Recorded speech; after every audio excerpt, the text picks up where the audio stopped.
आप भी श्री कृष्ण जी के भक्त है और श्रीमद् भगवत गीता सुन के ज्ञान में वृद्धि करना चाहते हैं, तो आप बिल्कुल सही चैनल पर आए हैं। आपने अभी तक हमारे चैनल को सब्सक्राइब नहीं किया तो जल्दी से कर लीजिए ताकि हर वीडियो का नोटिफिकेशन आपको मिल सके। इस संपूर्ण गीता के सारांश संस्कृत के श्लोकों के साथ हिंदी में वर्णित करके और आसान भाषा में समझाया गया है और शास्त्रों की प्रामाणिकता का खंडन करता है।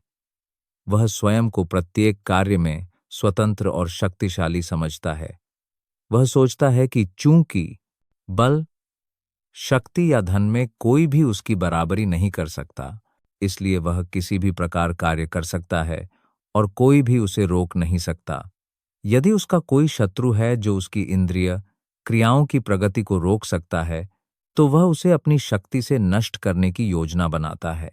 मैं इस संसार में क्रूर और सबसे बुरे लोगों से घृणा करता हूँ। मैं बलि की बुराइयों को राक्षसों के गर्भ में डालता हूँ।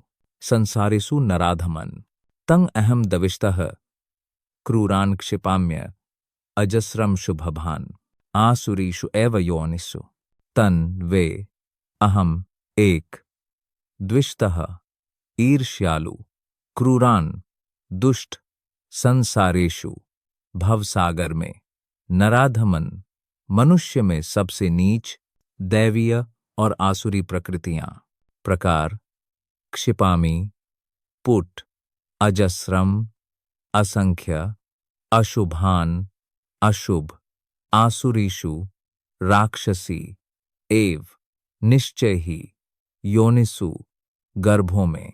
अनुवाद: जो लोग ईर्ष्यालु तथा दुष्ट हैं, जो मनुष्यों में सबसे अधम हैं, उन्हें मैं भवसागर में नाना प्रकार की आसुरी योनियों में डाल देता हूँ। इस श्लोक में स्पष्ट रूप से संकेत दिया गया है कि किसी विशिष्ट जीवात्मा को किसी विशिष्ट शरीर में रखना परम इच्छा का विशेषाधिकार है। आसुरी व्यक्ति भगवान की सर्वोच्चता को स्वीकार करने के लिए सहमत नहीं हो सकता है, और यह एक तथ्य है कि वह अपनी इच्छानुसार कार्य कर सकता है, लेकिन उसका अगला जन्म भगवान के निर्णय पर निर्भर करेगा, न कि स्वयं भगवान पर। श्रीमद् भागवतम के तृतीय स्कंध में कहा गया है कि मृत्यु के बाद जीवात्मा को माता के गर्भ में रखा जाता है, जहां उसे एक विशिष्ट शक्ति की देखरेख में एक विशिष्ट प्रकार का शरीर प्राप्त होता है। इसलिए भौतिक जगत में हमें अनेक 11 मिलते। यहाँ स्पष्ट रूप से कहा गया है कि उन्हें निरंतर राक्षसों के गर्भ में रखा जाता है, और इस प्रकार वे ईर्ष्यालु और मानव जाति में सबसे नीच होते हैं। ऐसे राक्षसी जीवों को सदैव काम वासना से भरा, सदैव हिंसक, घृणास्पद और सदैव अशुद्ध माना जाता है। वे जंगल के अनेक जानवरों के समान हैं। हे अर्जुन, मूर्ख स्त्री जन्म जन्मांतर में राक्षस योनि में प्रवेश करती है। हे अर्जुन, मुझे प्राप्त न करके वे फिर अधोगति को प्राप्त होते हैं। असुरों में, योनियों में, अपन्नों में। मूढ़ा जन्मानि जन्मानि, मैं अप्रप्यव कौन्तेय हूँ। ठातो यन्ति अधमम गातिम असुरिम डेमोनियक योनिम स्पीशीज अपन्नाह गेनिंग मुदाह थे फूलिश जन्मानि जन्मानि इन बर्थ आफ्टर बर्थ माम उन्टोम अप्राप्य उपलब्धि के बिना ईवा निश्चित रूप से कौन्तेय, हे कुंती के पुत्र। ततः उसके बाद यन्ति जाता है, अधमम निंदित, गतिम गंतव्य।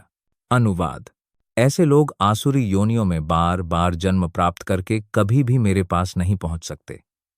वे धीरे धीरे अत्यंत नीच योनियों में गिरते जाते हैं।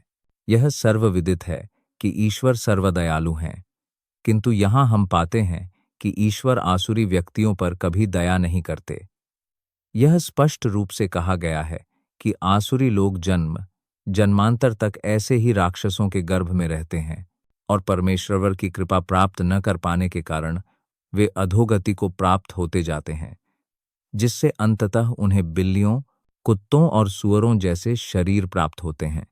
यह स्पष्ट रूप से कहा गया है कि ऐसे राक्षसों को जीवन के किसी भी पड़ाव पर ईश्वर की कृपा प्राप्त करने का व्यावहारिक रूप से कोई अवसर नहीं मिलता। वेदों में भी कहा गया है कि ऐसे व्यक्ति धीरे धीरे कुत्ते और सूअर बन जाते हैं। इस संबंध में यह तर्क दिया जा सकता है कि यदि ईश्वर ऐसे राक्षसों पर दया नहीं करते तो उन्हें सर्वदयालु क्यों नहीं कहा जाना चाहिए। इस प्रश्न के उत्तर में वेदांत सूत्र में हम पाते हैं कि परमेश्वर किसी से द्वेष नहीं रखते। असुरों, राक्षसों को जीवन की निम्नतम स्थिति में रखना उनकी दया का एक और लक्षण मात्र है। कभी कभी असुरों का वध परम भगवान द्वारा किया जाता है, लेकिन यह वध उनके लिए कल्याणकारी भी होता है, क्योंकि वैदिक साहित्य में हम पाते हैं कि जो कोई परम भगवान द्वारा मारा जाता है वह मुक्त हो जाता है।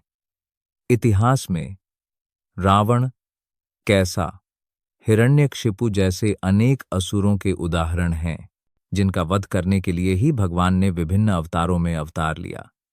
इसलिए यदि असुर इतने भाग्यशाली होते हैं कि उनका वध परम भगवान द्वारा किया जाता है, तो भगवान उन पर कृपा करते हैं। नरक के 3 द्वार हैं: आत्म, विनाश, काम, क्रोध और लोभ। इसलिए इन तीनों का त्याग कर देना चाहिए। विधम नरकस्यदम द्वारम नाशनम आत्मानः कमाः क्रोधास तथा लोभास तस्मादेतत्रयं त्यायेत्। विधम 3 प्रकार के, नरकस्य नारकीय, इदम यह, द्वारम गते, नाशनम विनाशकारी, आत्मानः कामः वासना, क्रोध क्रोध तथा साथ ही लोभ लोभ। तस्मात् इसलिए, एतत् ये, त्रयम 3, त्यजेत त्याग करना चाहिए। अनुवाद: इस नरक के 3 द्वार हैं: काम, क्रोध और लोभ। प्रत्येक समझदार व्यक्ति को इनका त्याग कर देना चाहिए, क्योंकि ये आत्मा के पतन का कारण बनते हैं। यहाँ आसुरी जीवन के आरंभ का वर्णन किया गया है। मनुष्य अपनी काम वासना को तृप्त करने का प्रयास करता है, और जब वह ऐसा नहीं कर पाता तो क्रोध और लोभ उत्पन्न होते हैं। जो विवेकशील व्यक्ति आसुरी योनि में नहीं जाना चाहता, उसे इन 3 शत्रुओं का त्याग करना चाहिए, जो आत्मा को इस सीमा तक मार सकते हैं कि इस भव बंधन से मुक्ति की कोई संभावना नहीं रह जाती। हे कुंती पुत्र, इन 3 अंधकार के द्वारों से मनुष्य मुक्त होता है। जो अपने लिए श्रेष्ठ कर्म करता है वह परम गति को प्राप्त होता है। एतेर विमुक्तः कांतेय तमोड डबल त्रिभिर नरह अकारति आत्मसम्मान टैटू माँ ओवर वॉक। एतय इनके द्वारा, विमुक्तः मुक्त होना, कौन्तेय हे कुंती के पुत्र, तमः द्वारैः अज्ञान के द्वार, त्रिभिः 3 प्रकार का, नरः एक व्यक्ति, घटना प्रदर्शन, आत्मनः स्वयं, श्रेय आशीर्वाद, ततः उसके बाद, याति जाता है, परम सर्वोच्च, गतिम गंतव्य। अनुवाद: हे कुंती पुत्र, जो मनुष्य नरक के इन 3 द्वारों से बच गया है वह आत्म साक्षात्कार के लिए अनुकूल कर्म करता है और इस प्रकार धीरे धीरे परम गति को प्राप्त करता है। मानव जीवन के इन 3 शत्रुओं से बहुत सावधान रहना चाहिए: काम, क्रोध और लोभ। जितना अधिक व्यक्ति काम, क्रोध और लोभ से मुक्त होगा, उतना ही अधिक वह अपने जीवन में सफल होगा। जितना अधिक उसका अस्तित्व शुद्ध होता जाता है, तब वह वैदिक साहित्य में वर्णित नियमों और विनियमों का पालन कर सकता है। मानव जीवन के नियामक सिद्धांतों का पालन करके व्यक्ति धीरे धीरे आध्यात्मिक अनुभूति के स्तर तक पहुंचता है। यदि कोई इतना भाग्यशाली है कि इस तरह के अभ्यास से कृष्ण भावनामृत के स्तर तक पहुंचता है, तो उसके लिए सफलता सुनिश्चित है। वैदिक साहित्य में व्यक्ति को शुद्धि के स्तर तक लाने के लिए कर्म और प्रतिक्रिया के तरीके बताए गए हैं। पूरी विधि काम, लोभ और क्रोध को त्यागने पर आधारित है। इस प्रक्रिया के ज्ञान का विकास करके व्यक्ति आत्म साक्षात्कार के सर्वोच्च पद तक पहुंच सकता है। यह आत्म साक्षात्कार भक्ति सेवा में पूर्ण होता है। उस भक्ति सेवा में बद्ध जीव की मुक्ति सुनिश्चित है। इसलिए वैदिक प्रणाली के अनुसार जीवन के 4 क्रम और जीवन की 4 स्थितियां स्थापित की गई हैं, जिन्हें जाति व्यवस्था और आध्यात्मिक व्यवस्था प्रणाली कहा जाता है। समाज के विभिन्न वर्गों या जातियों के लिए अलग-अलग नियम, कानून हैं और यदि कोई व्यक्ति उनका पालन करने में सक्षम है, तो वह स्वतः ही आध्यात्मिक अनुभूति के सर्वोच्च स्तर पर पहुंच जाएगा। तब उसे निस्संदेह मुक्ति मिल सकती है। जो मनुष्य शास्त्रों के उपदेशों की उपेक्षा करके अपनी ही इच्छाओं के अनुसार जीवन जीता है, उसे न तो सिद्धि प्राप्त होती है, न सुख और न ही परम गति। यह शास्त्र विधिम उत्सृज्य वर्तते कामकारतः कि सिद्धिम अवाप्नोति में मैं खुश हूं और मैं परिपूर्ण हूं। यह कोई भी शास्त्र विधिम शास्त्रों के नियमों को उत्सृज्य त्याग कर वर्तते रहता है, काम कारतः वासना में मनमाना आचरण करता हुआ, न कभी नहीं, सह वह सिद्धिम सिद्धि अवाप्नोति प्राप्त करता है, न कभी नहीं, सुखम सुख न कभी नहीं, परम परम गतिम सिद्धि अवस्था। अनुवाद। परंतु जो मनुष्य शास्त्रों के आदेशों को त्याग कर अपनी इच्छा के अनुसार कार्य करता है, उसे न तो सिद्धि प्राप्त होती है, न सुख न ही परम गति। जैसा कि पहले बताया जा चुका है, शास्त्र विधि या शास्त्र का निर्देश मानव समाज की विभिन्न जातियों और वर्णों को दिया गया है। प्रत्येक व्यक्ति से इन नियमों और विनियमों का पालन करने की अपेक्षा की जाती है। यदि कोई इनका पालन नहीं करता और अपनी वासना, लोभ और कामना के अनुसार मनमाने ढंग से कार्य करता है, तो वह अपने जीवन में कभी भी सिद्ध नहीं हो सकता। दूसरे शब्दों में, मनुष्य सैद्धांतिक रूप से इन सभी बातों को जान सकता है, लेकिन यदि वह इन्हें अपने जीवन में लागू नहीं करता, तो उसे मानव जाति में सबसे निम्न माना जाएगा। मानव जीवन में एक जीव से अपेक्षा की जाती है कि वह विवेकशील रहे और अपने जीवन को सर्वोच्च स्तर तक ऊपर उठाने के लिए दिए गए नियमों का पालन करे, लेकिन यदि वह उनका पालन नहीं करता, तो वह स्वयं को पतित करता है। किंतु यदि वह नियमों, विनियमों और नैतिक सिद्धांतों का पालन भी करता है और अंततः परमेश्वर को समझने की अवस्था तक नहीं पहुंच पाता, तो उसका सारा ज्ञान नष्ट हो जाता है। इसलिए मनुष्य को धीरे धीरे स्वयं को कृष्ण भावनामृत और भक्ति के स्तर तक ऊपर उठाना चाहिए, तभी वह सर्वोच्च सिद्धि प्राप्त कर सकता है, अन्यथा नहीं। काम चरित शब्द अत्यंत महत्वपूर्ण है।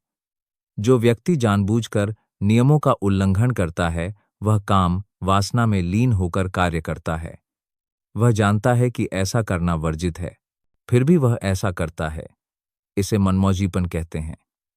वह जानता है कि ऐसा करना चाहिए, फिर भी वह ऐसा नहीं करता, इसलिए वह मनमौजी कहलाता है। ऐसे व्यक्ति परमेश्वर द्वारा दंडित होने के लिए नियत हैं। ऐसे व्यक्ति मानव जीवन के लिए निर्धारित पूर्णता प्राप्त नहीं कर सकते।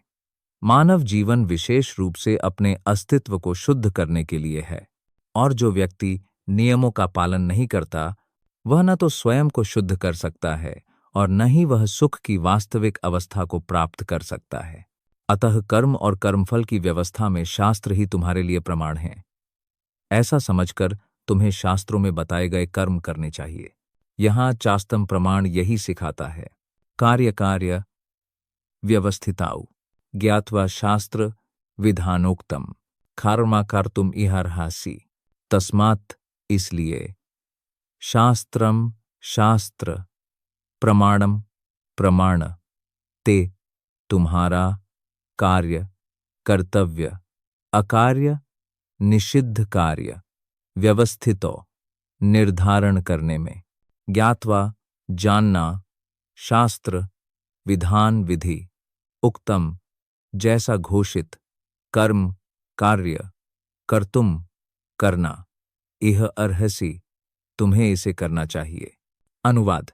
मनुष्य को शास्त्रों के नियमों से यह समझना चाहिए कि क्या कर्तव्य है और क्या अकर्तव्य। ऐसे नियमों और विनियमों को जानकर मनुष्य को ऐसा कर्म करना चाहिए जिससे वह क्रमशः उन्नत हो सके।